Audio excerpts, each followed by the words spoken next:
কত কষ্ট করে তুমি করলা সাধের বাড়ি,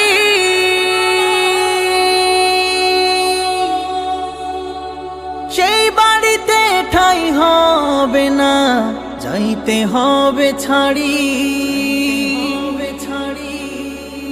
কত কষ্ট করে তুমি করলা সাধের বাড়ি,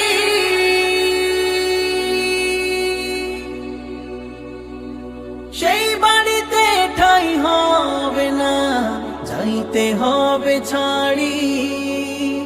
মোহ মায়ার টানে তুমি রবের বিধান ভুইল না, মোহ মায়ার টানে তুমি রবের বিধান ভুইল না। যাদের জন্য করলা কামাই, মরলে তারা চিনবে না।